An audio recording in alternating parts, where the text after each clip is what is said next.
Good morning, everyone, and welcome to Keeping It Real Caregiving, our Sunday coffee chat and support hour.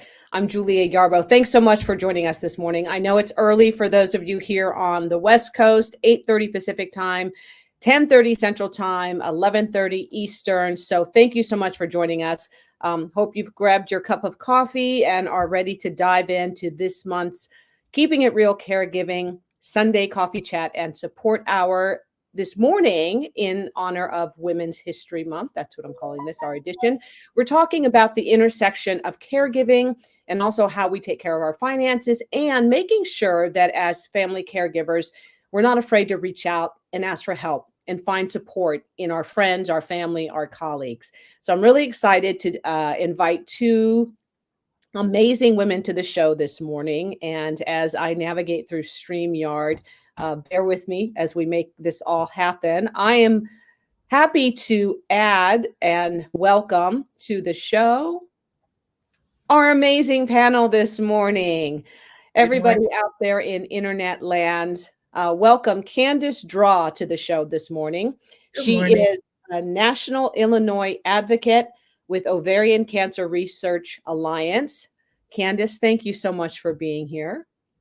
Thank you, Julia, for having me. Good morning.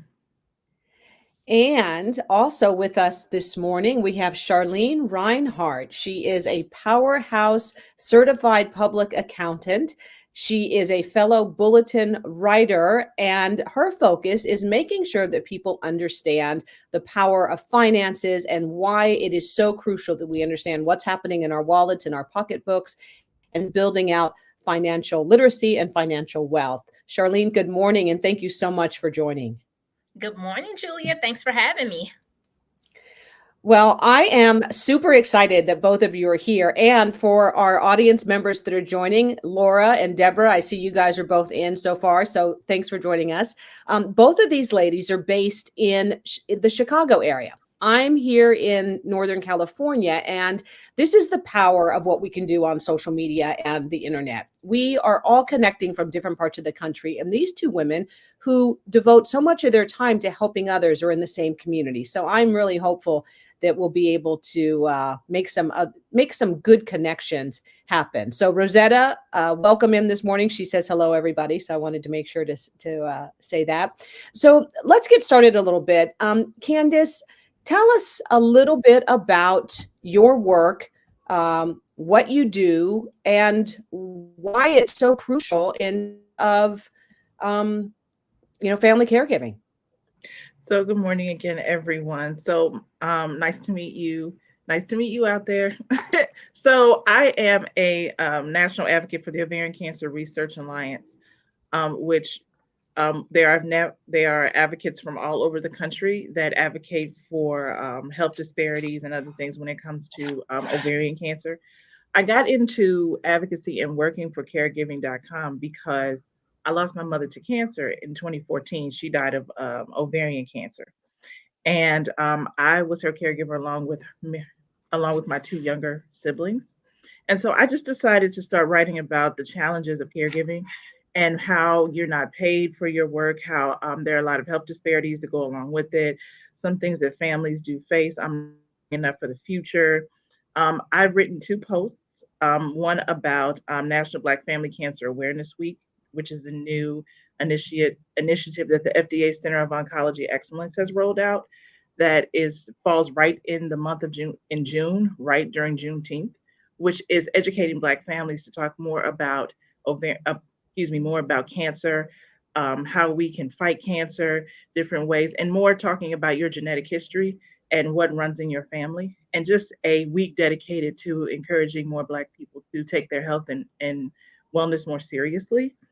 Also for caregiving.com, I wrote a post about compound caregiving. And that post was about how you can prepare for taking care of your loved ones, often how it takes a lot of time out of you, how oftentimes you can't work on a regular basis. So that's how my caregiving journey started. It was really seeing some of the barriers that I faced while caregiving and then writing about it and then reaching out to others. And Candice, I think it's so just on point, because many of us who move into this space of wanting to help others, it's because we've been through it. And for those of you who have been following me on Keeping It Real Caregiving and who have worked with me in the past, you know that I was an elderly mother for many years who passed in 2020. And it's so true. We see all of these gaps and places where we want to do the right things for our loved ones, and then we discover that, you know, we're overwhelmed. And one of the other reasons that I brought these two ladies together this morning is a big area where we tend to then find roadblocks and being overwhelmed is figuring out, how are we going to handle paying for this care? And what about our own work? And what about our own finances? And so, Charlene, I'd like to invite you to hop in, introduce yourself, let everybody know who you are, what you do, and yeah, take it away. Hi, everybody. I'm Charlene Reinhardt. I am a certified public accountant and founder of Chicago Southsider. It's a newsletter bulletin located on Facebook's platform that shares the best of Chicago Southside. And also, I share hidden money opportunities for everyone, because I know finances is important in every stage of your journey. So I try to provide resources for that. And when it comes to healthcare is expensive. And guess what?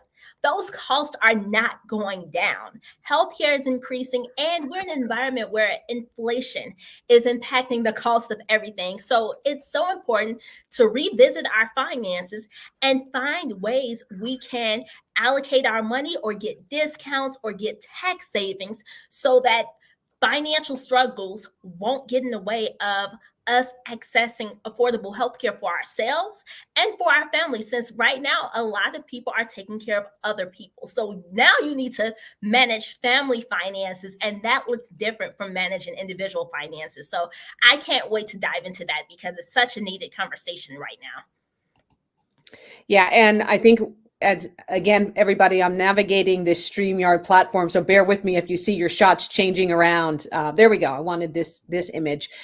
And so, ladies, when we think about this, and Candice and Charlene, now either we can just kind of jump in when we need to.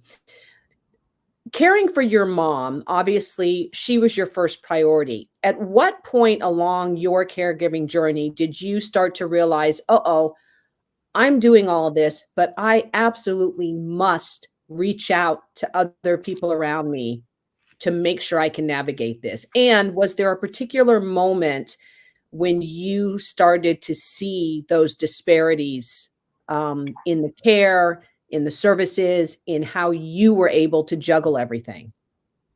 So, well, that's a loaded question, but Yeah, absolutely. I But know it the is. first part of the first part of that is I think when you're wrapped up in a caregiving journey, your main focus is not really reaching out to anyone. You're really just trying to keep your head above water, whatever that looks like. That can be just trying to manage your workday, manage your um, day-to-day interactions, and managing the care of your loved one. I was very, very lucky that I had a good support system around me to help me. Even like in some days where I just felt like I couldn't keep going, I had some really, really good friends, some really, really good supportive people in my life to help me and to encourage me through this process. There was a time where my mother and I spent a week at Cancer Treatment Centers of America, and I began to see how everybody didn't have that support system. Everybody didn't have someone that was really there for them or listening to them or able to even point them in the right direction. And I saw how crucial and vitally important that is. One of the things that caregivers struggle with is even reaching out. You don't want to feel like a burden. You don't want to feel like you're overloading someone. So you tend to not even do that. You tend to just keep a lot to yourself. And I realized the power of support groups, the power of togetherness, how, I wrote about this on a blog post I did for Ignite Hope Candles, where, you heal in community. To know that someone has been through what you've been through, to know that there are other people who have struggled through this and, made it out on the other side. Often it just means taking some time for yourself, even if it's 30 minutes a day, even if it's 20 minutes a day. Whether it's, watching something funny or, just taking care of some business that you need to, those are important elements when it comes to caregiving. I know people who hadn't worked or people who weren't working who, were struggling financially, which is why it's so important for family caregivers to be paid. Yeah, and I want to really drive home that point that, and I share this with everybody. Along my journey, early on, I had a good friend who said to me, "Julia, you are probably going to be taking care of your mom. You need to get ready." And I kept putting, talk to the hand, talk to the hand. I don't want to deal with it. And then finally, I realized I needed to do this. And that person had also encouraged me to take some steps on the financial side. And thank goodness I paid attention and I at least reached out. And I thought about insurance plans and ways of helping my mother, but I didn't really think too much about what it would look like for me down the line. And, we're all, women in the prime of our lives. So, Charlene, are there steps? What would you say would be the top 2 or 3 things that, let's say, women and men who are, say, 35 to 40, right? Where maybe they're not quite yet into caregiving, but it may be around the corner soon. What are some of the things that we can start to think about so that we're also planning to take care of our loved one, but making sure that we're taking care of ourselves? Such a great question, because it revolves around the financial life cycle of our families, right? So there are individual finances that we need to focus on, but there are family finances. So let's focus on these individual finances first, right? Let's get control of how we are allocating our money now. Do you know how much income you have coming in? Do you know how much you have going out? Look at your income and expenses, because this is your foundation to determine your money flow. You need to know this in order to answer certain other questions and determine what type of insurance plans or other extra help you may need. So look at your income. If you do not know how much you bring in every month, I encourage you, add up everything that you have. And then those expenses, itemize those expenses. Go down the list. What are those expenses? And if you're not saving money, that could put you in a big financial rut later. So look at your income and expenses. What can you knock off? Can you knock off any subscriptions? Can you knock off any snack food costs, anything that you don't need, right? And then if you can't knock off any expenses, now look at ways you can increase your income, right? Can you get a side gig before you have to take control of your family member situation, right? Or can you get an increase in your pay at work, right? There are so many ways that you can increase your finances, increase your income, or decrease your expenses. But those are the numbers that we want to start with. Then number 2, when you're looking at that, now identify ways that you can start taking advantage of workplace savings. You want to start putting as much money in your retirement account now as possible, because when you're caring for somebody else, you may not have that much flexibility. You also want to look at your tax advantaged health plans like an FSA. Do you get a flexible savings account or an HSA, health savings account? A health savings account can be very helpful because the money rolls over every year, and you can take out money out of your health savings account to pay for qualified expenses for you, your spouse, or any qualified dependents that you may have. So that health savings account, the money in there, it stacks up for any qualified medical expenses that may come from you. So those are the accounts that you should be looking at now. But then think about long-term planning. Long-term, you may not be able to work a full-time job if you are caring for somebody else, right? So how can you stash away money, or how can you take advantage of remote opportunities that allow you to work at home, right? You want to look at those income opportunities that will give you more flexibility to be able to take care of aging parents, right? So right now, if you are not taking care of aging parents, look at your income, look at ways you can diversify your income, look at ways you can start getting passive income, right? Passive income is when you get money without even working, so that you can have more time to spend and care for your loved ones, because you do not want your finances to get in the way of what you're doing. Because the next step is family finances. And then that's when you'll be looking at insurance plans, long-term care insurance, Medicare. You're going to have to understand all that. So first things first, take care of your finances so that you can have the capacity to manage your family finances. And that's a great point, ladies. I'm going to bring both of you back up. I realized that on our on these multiple cameras, I should always give everybody a heads up if we're popping everybody onto the camera. And Charlene, you make an excellent point about the idea of starting to put things in place in advance. And Candice, I want you to pop in here in a second to this point. I was lucky that I had an employer who was very flexible with me, and I lived very close. That when the caregiving duties were really intense, they understood that sometimes I might need to leave early, or last minute call outs or something like that. And I started thinking, what other opportunities could I create where I could work from home? And it's not always easy, but I do encourage everybody to start thinking about that early. And Candice, before we hop into, I want to hear your thoughts on that. We've got a couple of questions coming into the chat box. And so again, thank you to everybody who's here on the call this morning. I do see you. Let me just give quick shout out so that I'm paying attention to you. I'm going to start from the very top here. Good morning, Laura and Deborah and Rosetta, Adriana, Dion. Thanks for hopping in. Joanna, she's joining us from Pennsylvania. Mindy, hi, Debbie. Thank you and good morning. Adriana in South Florida. Maybe we worked together in the past. Joanna, I'll show her comment real quick. She says, this is a double full-time job for me. I've been taking care of my challenged brother for 30 plus years on dialysis and fighting cancer. Every year gets a little bit harder. And Joanne, our thoughts and positive energy go out for you. And we're going to loop back to that because there's some items on the financial side that would come into play for you. Michael, thank you so much for joining us. I'm glad that we have some men on board this morning. Jenny Marie, thank you for hopping in. Mue Say, thank you for being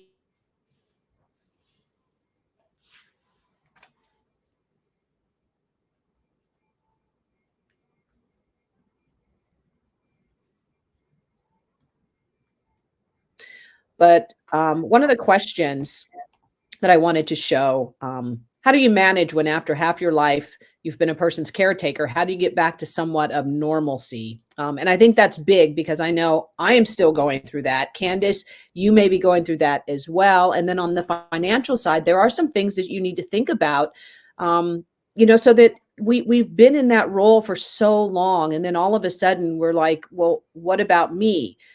The question to you, Candice, is what advice would you have for others who are on that sort of post caregiving side? Maybe some items that helped you move forward. And Charlene, I want you to think about this one, that once you are back focused on you, I know I've learned so many things of where there are gaps that have made me realize, oh, I need to really pay attention to how much money I have down the line. So think on that one for a moment, Charlene and Candice. What any insight for others who are now on this post side of caregiving? Thank you, Joanne, for your question. So I think that every family caregiver, if you've taken care of someone for an extended amount of time, where the focus has been specifically just on them, you really don't have a sense of normalcy. You really get back to that once. Are there some things that you want to do? Do you want to go back to school? Is there a hobby that you want to take up? Do you have any aspirations that you may have wanted for yourself that you were not able to do because you were caring for someone? Those are some of the things that you can start getting back to. I know for myself, I did everything from join a gym to travel to start seeing about how when I was ready, like how I could advocate for other people, just getting back into the swing of things. But it was a slow process.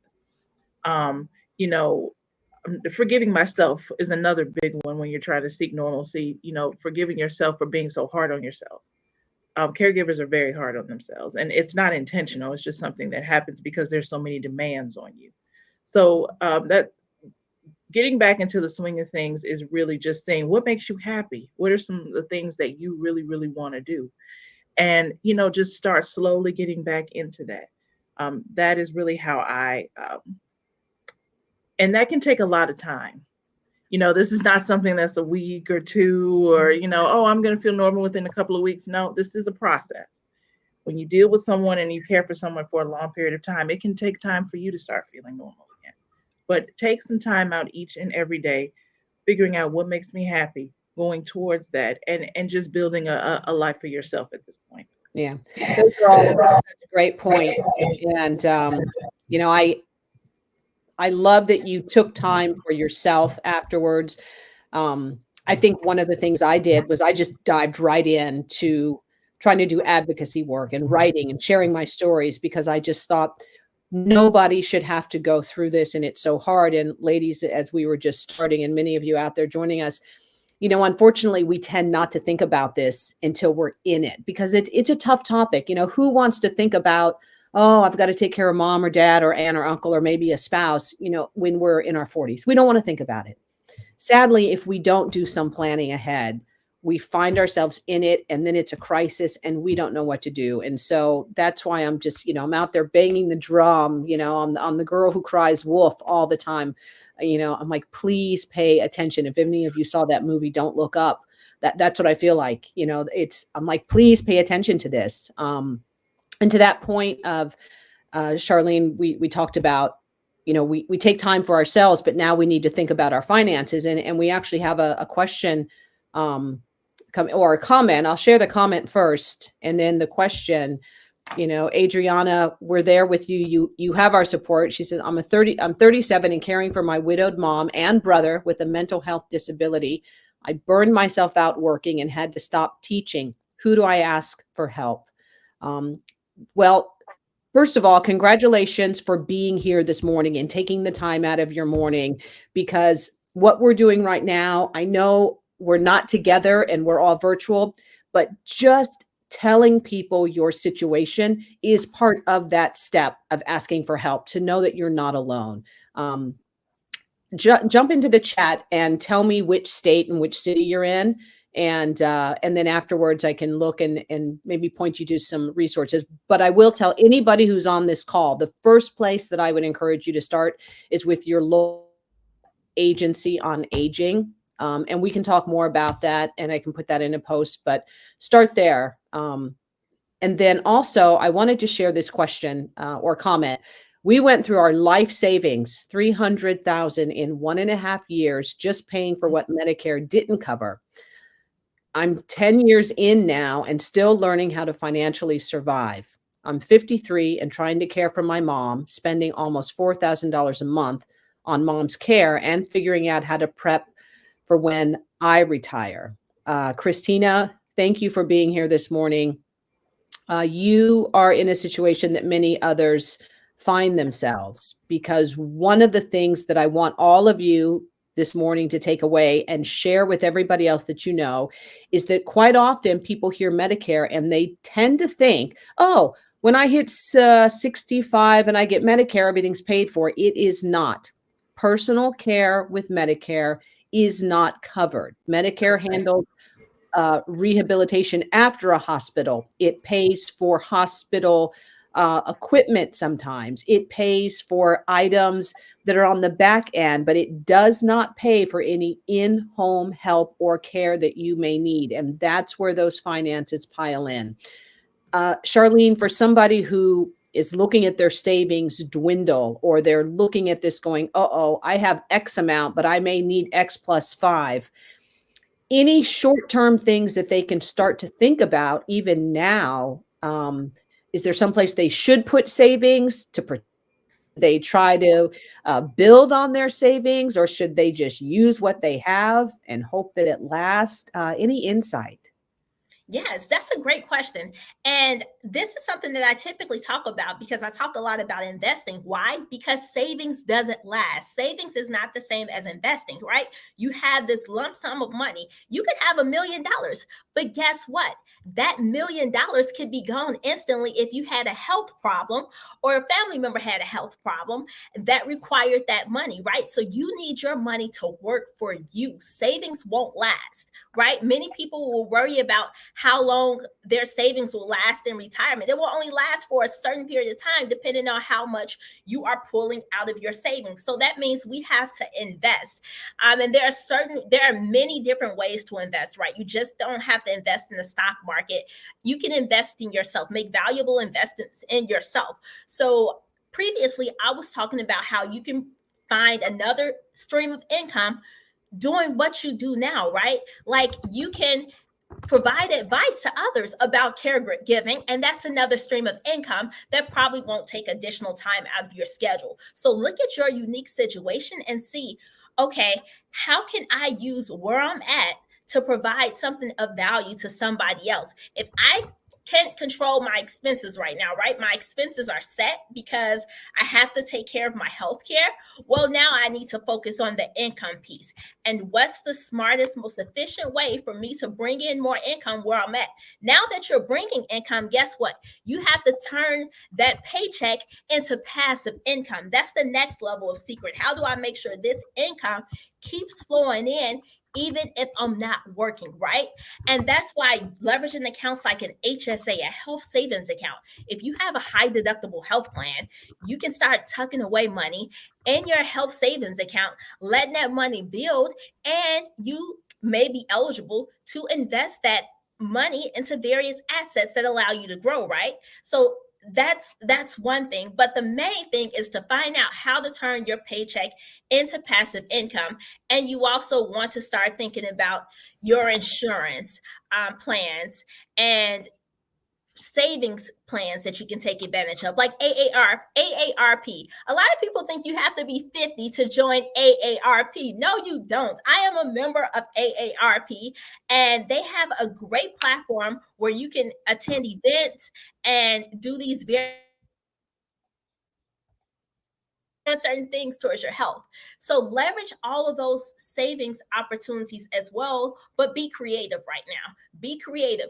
Use where you are to start making money right where you are, because a lot of people are doing that. Once you make that money, don't let that money just go out your pocket. Turn that money into passive income. And for me, I focus on dividend investing. That's what my whole other platform is about, focusing on how to get an extra stream of income from the money that you have now, because you want your money to continuously last. That's the main question. How do I make my money last? You have to be able to go beyond savings. No, excellent points. And I think that what happens is we tend to, we're so focused as caregivers, from day to day. And Candice, I know you know what this feels like, and many of you here this morning.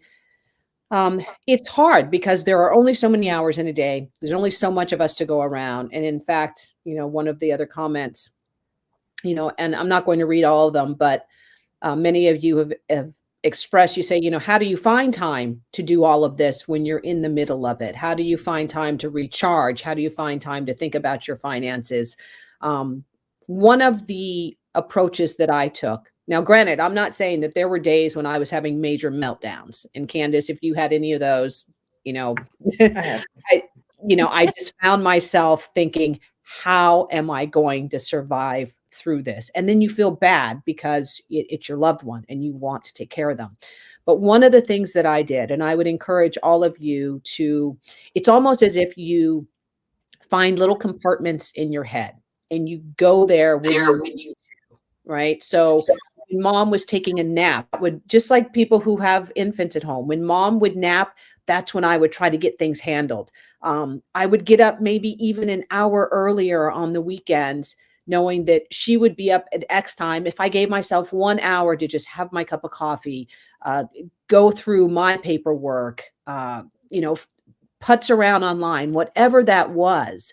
And finding that time itself is tricky. We're not saying, oh, just go have lunch with the girls or the guys and go golfing, because the reality is you're not going to have time to do that. What we do encourage, though, is to use whatever little pockets of time you have. Instead of maybe watching television for an hour, use that hour, as Candice and Charlene said, to think about, okay, I have 1 hour. How can I use that hour to enhance myself? Or how can I use that hour to do a little research on how to expand where I can have income coming in? And I want to pop up this question, and then ladies, I want you to jump back in also and share some of your insight. Kimberly, thank you for joining this morning. I'm 45 and have been caring for my dad for 9 years. Thank you for doing that. Your father is blessed to have you. My biggest struggle has been finding balance and being able to do things with my kids. I have 4 and they are starting to become teenagers. We haven't been on a family vacation since they were toddlers. I have to miss their sporting events quite often because I have no one who will help with dad. The guilt really eats at me, and I feel at times I should be prioritizing them more. Kimberly, it is not easy. I'm going to assume here that you didn't mention any other family in the area. The one thing that I would say, and Candice, this may be true for you too, and pop in here. If you have other family and you haven't asked for help, you need to do that, because sometimes we're assuming that they just understand we need help. They do not. If you are not the boots on the ground, handling the day-to-day care, handling the money, handling the planning and the insurance and the food and the medications, you don't understand how difficult this is. And so they think, oh, Kimberly's got it. She's got her kids with her. She's got it. Dad's fine. If you have any other siblings or other family, please reach out to them and let them know that you need help in these ways. Absolutely. Hop in. Absolutely. But also, Kimberly, I mean, do you have, respite care is also something that can be available to you. Respite care is something that some people don't always trust, but that it can be very, very beneficial to you, to help you when you have those moments where, hey, I need to leave, or I need to do this, and I really need someone to come and sit with, someone to help me sit with dad, or asking, other people to chip in and to like help you. I see Rosetta saying, what if you have other family and that you've asked for help? That happens during the caregiving journey. Sometimes you don't get the help that you need. And that makes the responsibility twice as hard. So my heart goes out to you, because even though sometimes you want the help, sometimes everybody isn't available to help. You have to possibly, I know some other things that helped me during this time was having different people come and maybe like sit with your parents, or sit with them while you're busy or while you're going through. So that's where, respite care will help you. I don't know if that's available to you, but that's something you should utilize if you can. Yeah, and I want to pop back here to that point also. Let's see here. I'm playing around with StreamYard, folks. All right, so all 3 of us are popped up on this one. To that point of the family members, and another thing we can think about, and I didn't do this because I was Superwoman and only I could take care of mom. Okay, at some point we need to let a little bit of that go. Keep in mind that if your loved one who you're caring for is incapacitated and can't care for themselves, that's one thing. If they're older and you're caregiving and they can still handle some things, sometimes we are our own worst enemies because we don't believe that anybody else could possibly help mom or dad or aunt or uncle the way we do.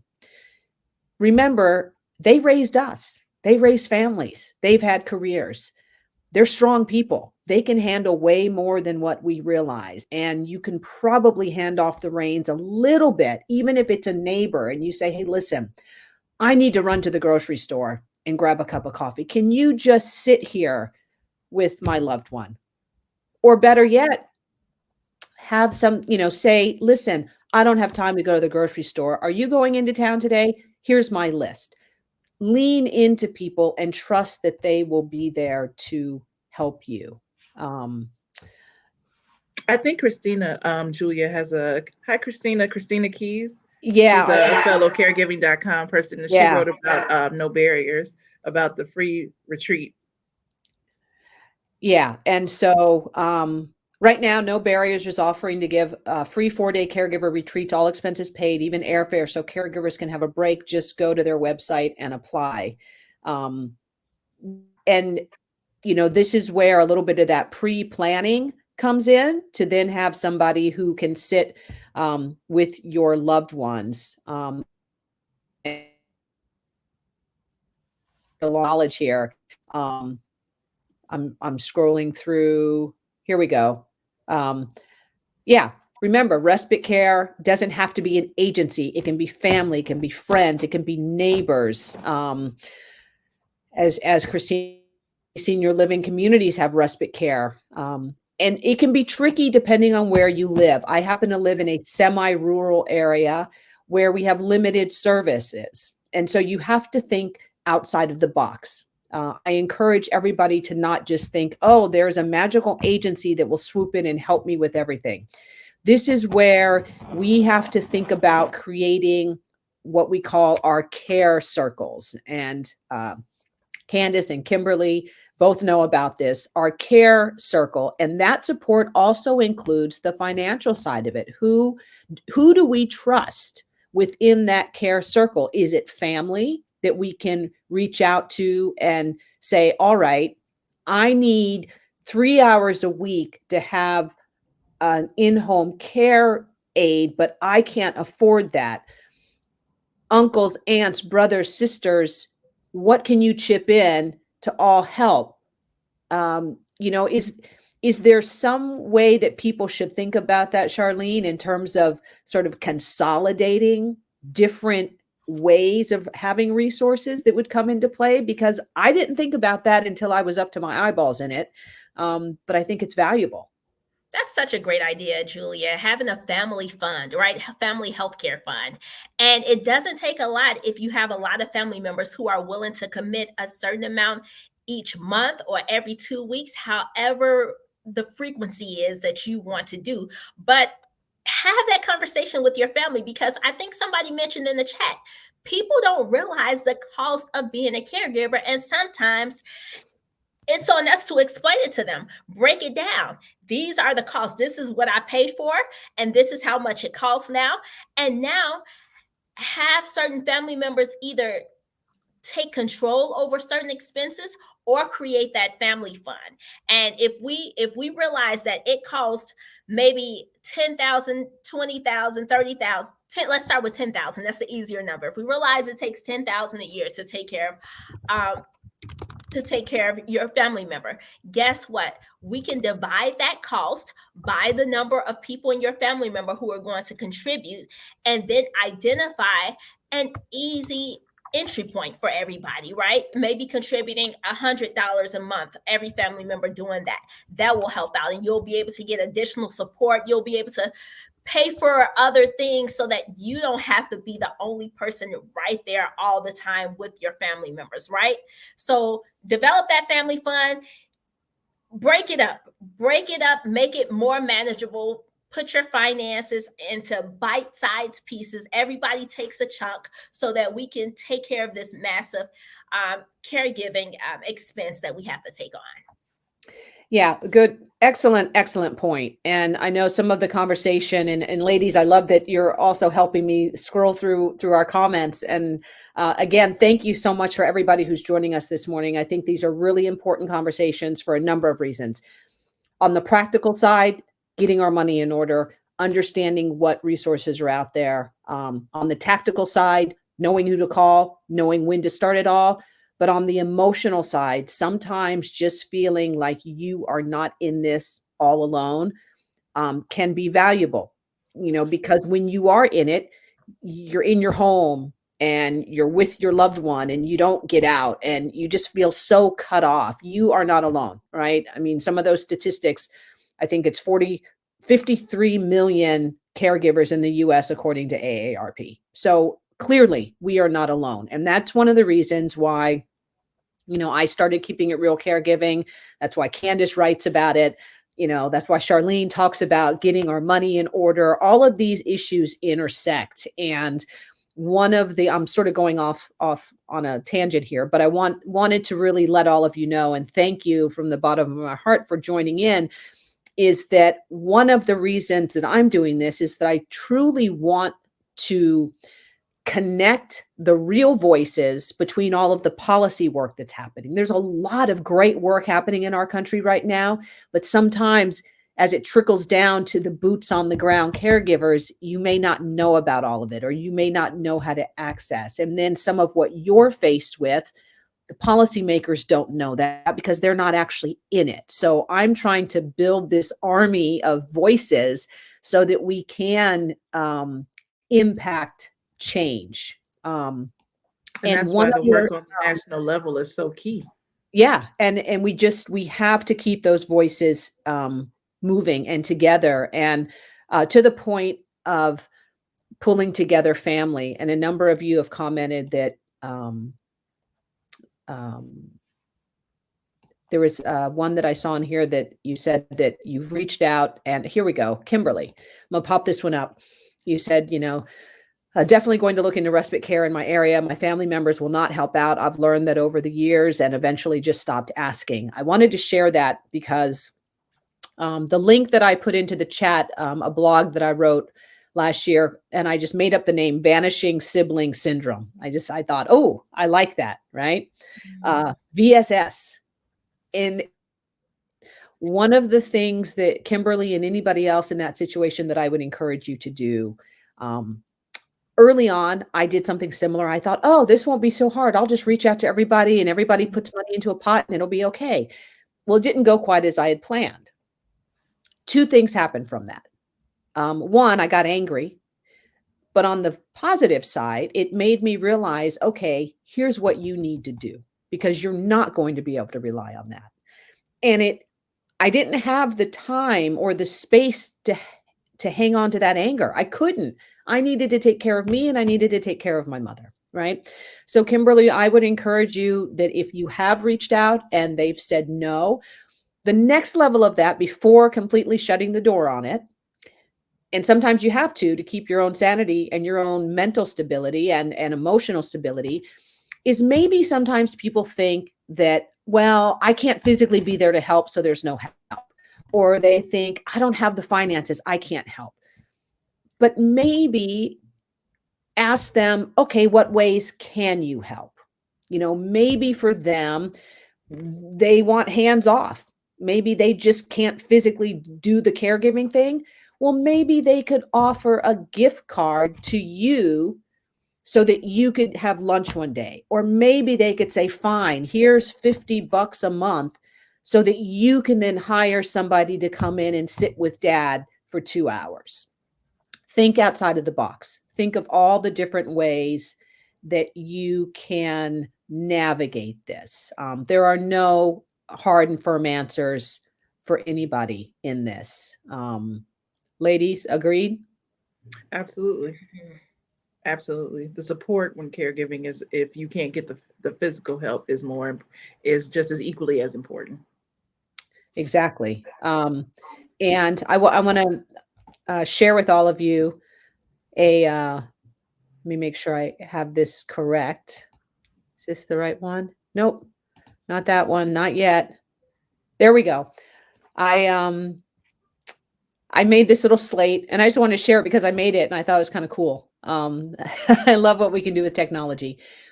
So, money and support, why it matters. It matters because of all of you who have joined this morning and all of the various comments that we're seeing, right? The intersection of these two is so crucial. And that concept of support is more crucial than you realize, because if you start to burn out, you cannot adequately take care of the person you're caring for. I had an agent years ago who said to me, Julia, you're the goose who lays the golden egg, your own golden egg. If you let yourself burn out, there are no more golden eggs, right? It's the same with our family members. And, we know it's hard, but at some point, we have to dig deep and say, I'm going to reach out to somebody, even if it's to have a conversation, even if it's just to vent for a few moments, so that you can sort of release. And Candice, I know you talk a lot, write and talk a lot in this space for people. What would be an area where people can sort of mentally make that switch, just to allow themselves the room to do that? Sometimes we just think we've got to stay at it, stay at it, stay at it, but we don't. We have to recharge. We do, and we have to get past the fear of feeling like I'm a burden. I'm just, dumping my problems onto someone else, and nobody even wants to hear what I have to say because nobody cares. That's not true. I think that that's something that when you're caring for, that you deal with, because you can get lost in the everyday hustle and bustle, and to talk to someone else, sometimes it can be intimidating. But I do encourage those caregivers out there to, you know, go to support groups, utilize your support groups, talk to, understand that support groups are there for you. Again, community. You need people who are going through what you're dealing with that can help you, that can support you. One thing that also helps is that if you call a friend or if you call someone, ask them, I really need to vent right now. I really need to talk. I need a listening ear. So that way, you know, the person won't feel like you're dumping on them, but they can listen, more intensely. I know that sometimes caregivers, especially family caregivers, if you don't have anything going on outside of just what you're doing, you can feel judged by other people who don't even know or understand what it is that you're dealing with. Sometimes the comments of, oh, well, if it was me, I wouldn't be doing what you're doing. Oh, you a good one. Oh, you a nice person. Oh, I don't even think that you should be doing what you're doing anyway. Those kind of comments can be triggering because sometimes you don't have anyone to go to. Therapy also helps. Therapy is a big one. If you don't have insurance, I know in my case, when I was going through this, I didn't utilize therapy until after, but there are therapists that do on slide that take people on sliding scales. There are people who, depending on the type of insurance you have, can also see you. Um, Taking care of your mental health while caregiving is absolutely, absolutely crucial. Yeah, and I love that you said, that there are some people who, say, "Oh, I couldn't do what you do." We're always going to get comments that are supportive, and we're always going to get comments that are not so supportive. One of the other strategies that I would recommend, and this is on the caregiving side and the financial side, and I want to jump into that with you, Charlene, is that we do not have the energy. And this is okay. I don't have any official letters after my name. I'm not a doctor. I'm not a counselor. I am not a trained physician of any sort. I am just a caregiver who took care of my mom for 10 years and the last 5 heavy duty lifting as I watched her decline. Right. So I'm going to say that I have the authority to say this. You do not have the energy or the bandwidth to have people in your life who are not positive and supportive and encouraging.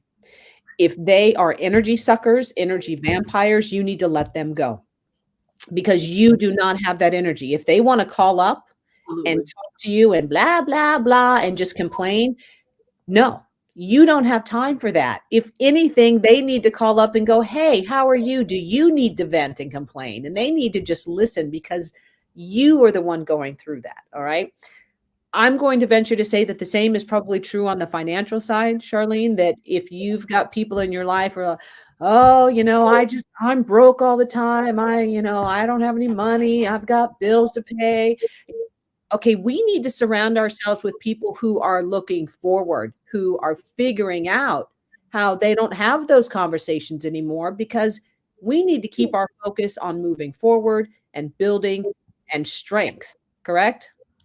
Correct. Tara said, let them go. And I completely agree with that. Find some new friends. And those new friends on your financial journey could be a financial coach or advisor who's going to be your cheerleader as you go through this process.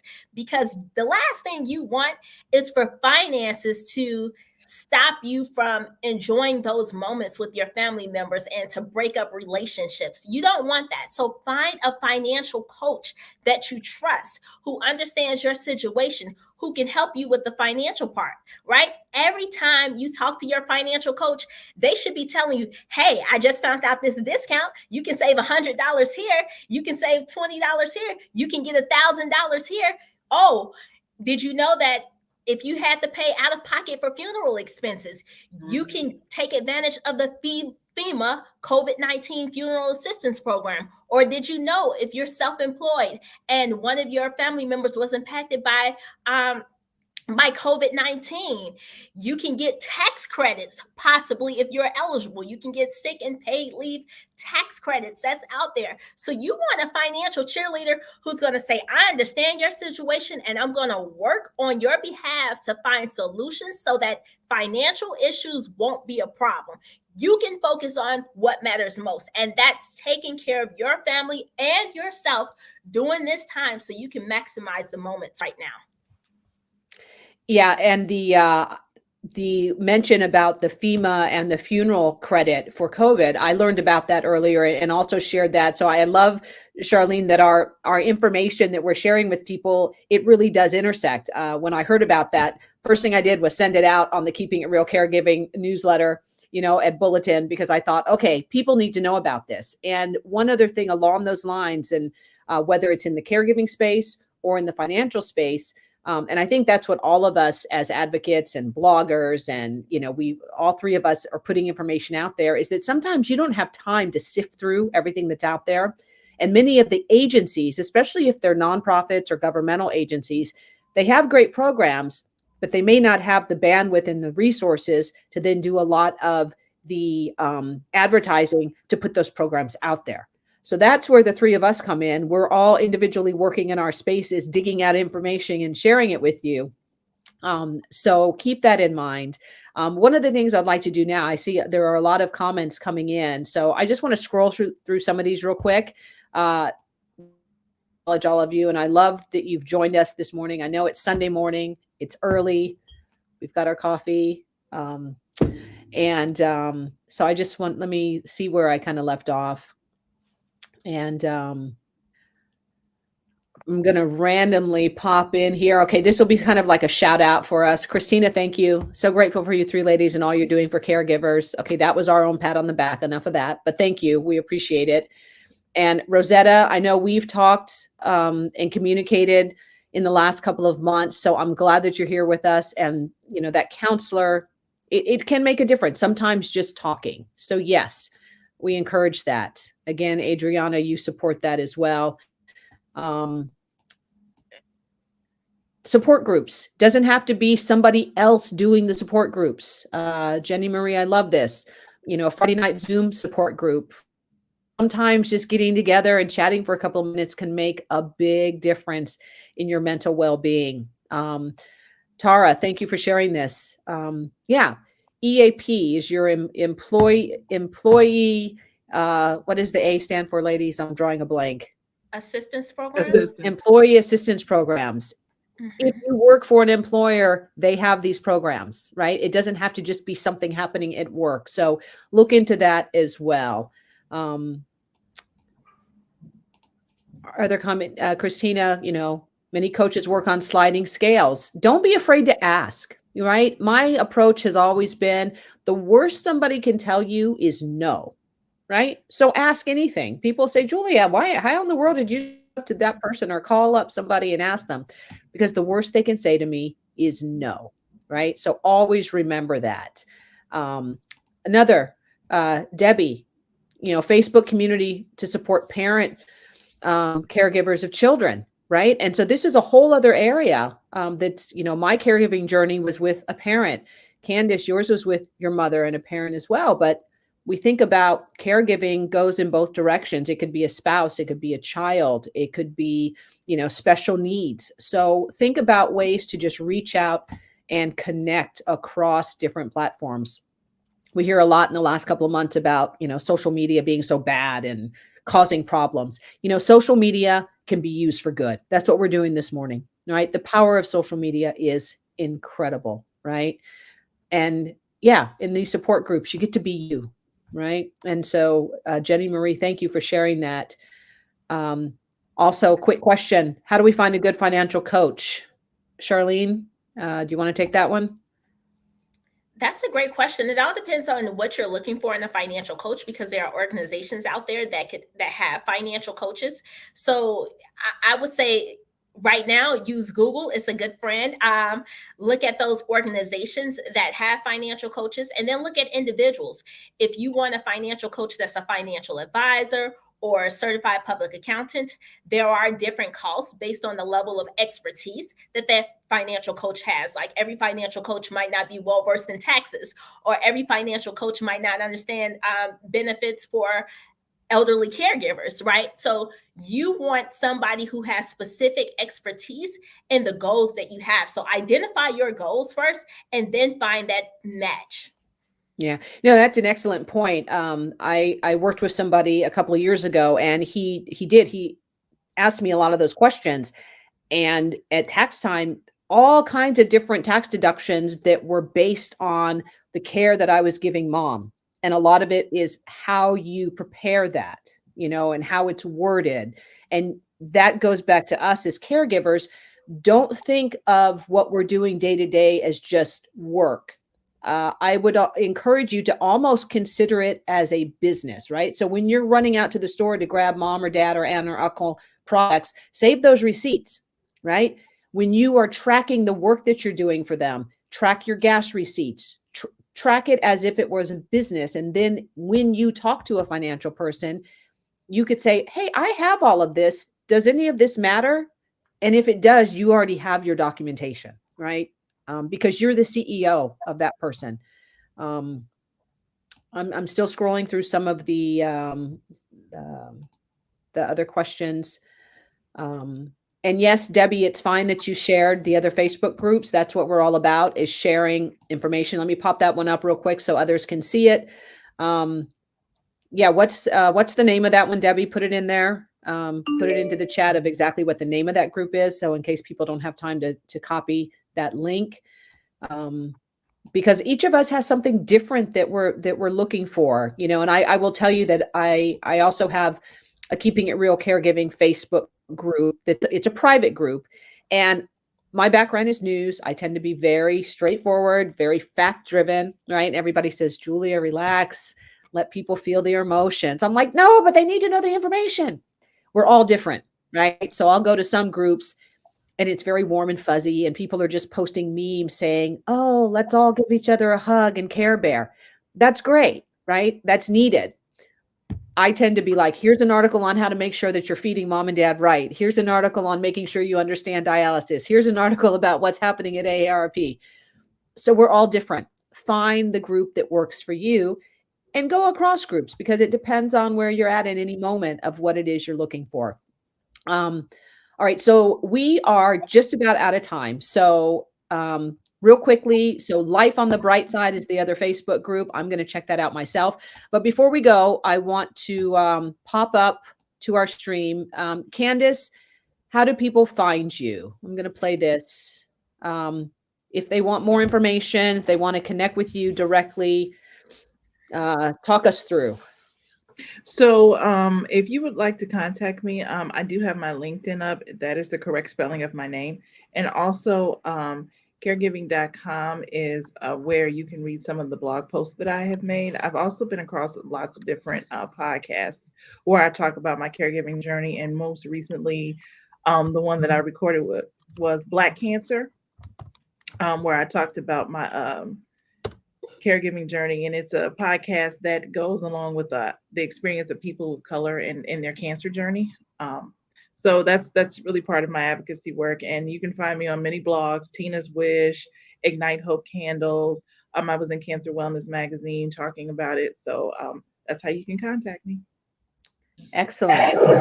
And same thing, Charlene, how find you for more information on getting all our money straight? Yes, get all of this money and start saving money. You can find me on Facebook, IG at Charlene Reinhardt. And then you can go to my bulletin, chicagosouthsider.bulletin.com. I give out a lot of free information. And then I have a premium subscription with all the hidden money opportunities that I find throughout the month. I also have wealthywomendaily.com. And that's where I share investing tips so that people can turn their paycheck into passive income and not have to worry about money and time while they are doing important things that they want to tackle. So that's wealthywomendaily.com. If you subscribe there, I share all different types of money updates. Excellent. And I can tell you folks that as a fellow bulletin writer, I subscribe to Charlene's page and she's got some great information. So definitely check it out. And I'm going to pop up my little slate here as well. You guys can find me at keepingitrealcaregiving.com. Somebody asked, is this a website? And yeah, so I think all of us, as we work across these different platforms, the goal is to just get information out there. So you can find me at keepingitrealcaregiving.com, the website. It's still a work in progress. And then also on Facebook Bulletin at keepingitrealcaregiving.bulletin.com. And so lots of, a lot of us are doing work. Okay, how do I remove that? There we go. Let's see. There we go. That's down. Okay, so I'm going to pop the three of us back up here.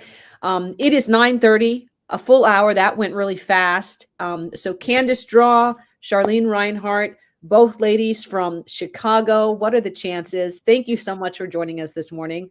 This has been fun. And for all of you joining us from the world of internet and all over on Facebook, we appreciate you jumping in. We hope that this has been valuable. Be sure to reach out to all of us individually as a group. Follow us for more information. And I'm looking to do more of these, our Sunday coffee chat and support hours as we move forward. So everybody have a wonderful day. Thank you so much. And remember, take care of yourselves, because if we don't do that, we're really no good for anybody else. Absolutely. All right. Julia.